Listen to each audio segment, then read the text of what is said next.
put together a hospitality team, and so I'd love to give a shout out to our hospitality team who sets up in the back. They grab your anonymous questions, they make sure that the tables are set, so please give them a big round of applause.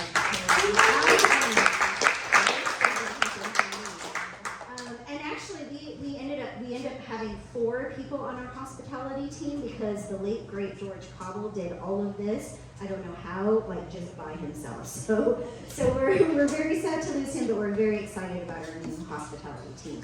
We're going to get down to it though. Let's just get started. Let's just get into it. I'm going to go ahead. I'm going to call it Christopher Qualls, who is our very first storyteller for the evening. I haven't seen him in a good bit. He's come to a couple of workshops. He used to be here all the time, and I could not be more excited to have you on the stage, Christopher. Please welcome him to the stage.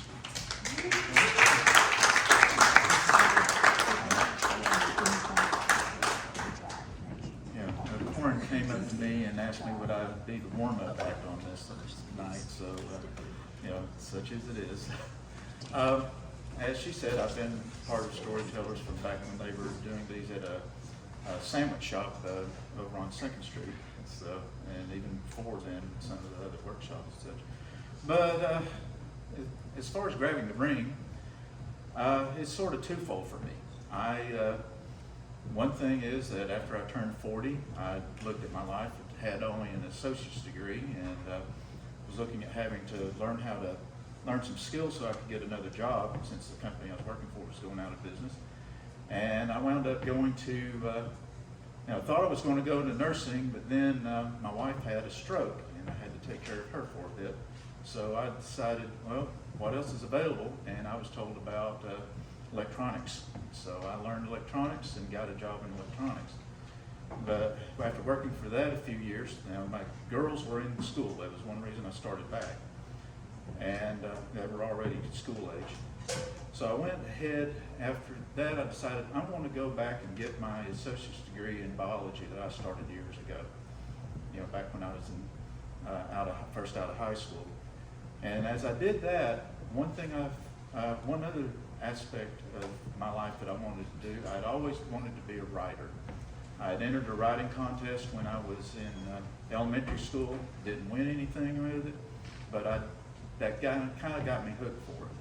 But I was also told that you had to be an English major to be a writer, and I wasn't interested in being an English major. I just wanted to be a scientist. Sort of heavily went toward the sciences. However, when I was at Macon State at the time, I saw an ad for a Macon Writers Group, and also of Crossroads Writers Conference was the second one. Okay. Did that work? And yeah. It's better. And I decided that I was going to do this, and at that time I was going through some counseling, and the counselor said I really lit up when I started talking about writing, and she thought that I should go ahead and go for it. And so I went into that, learned so much about writing, and I decided I'm going to go ahead and write my stories and publish them one way or another.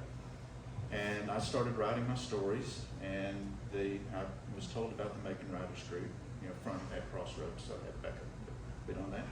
And I learned and I started developing my stories through some great people who were in the Macon Writers Group, and that helped me gain the confidence of going with my writing, even though I wasn't an English major, and here I am in my 40s learning how to write stories and such.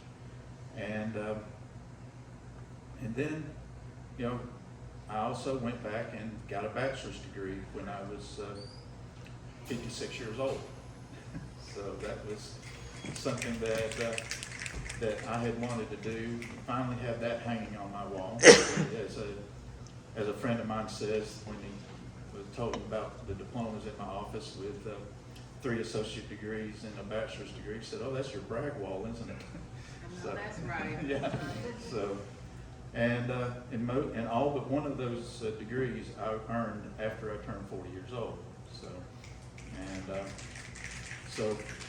But the thing about the writing, though, that I couldn't get myself traditionally published, no matter how many places I had submitted my writing to. So I went ahead and self-published through Amazon. Even though Amazon takes a huge cut out of it, there are books out there with my name on it. And that's, 3 paperback books, and I'm proud of those. But when I turned 62, an opportunity came up to go back to college and get graduate certificates in technical writing and in creative writing. And I've already earned my graduate certificate in technical writing with a 4.0 average, I will say. And I'm working on a graduate certificate in creative writing. And soon I hope to be in the master's program at Middle Georgia State in technical and professional writing. And hopefully we'll have that earned next year. And that will be 64 when I earn that degree. There's something to be said for late in life learning, and hopefully we'll be able, that's a ring I've grabbed, and hopefully it will enable me to grab further rings as I grow older. Thank you.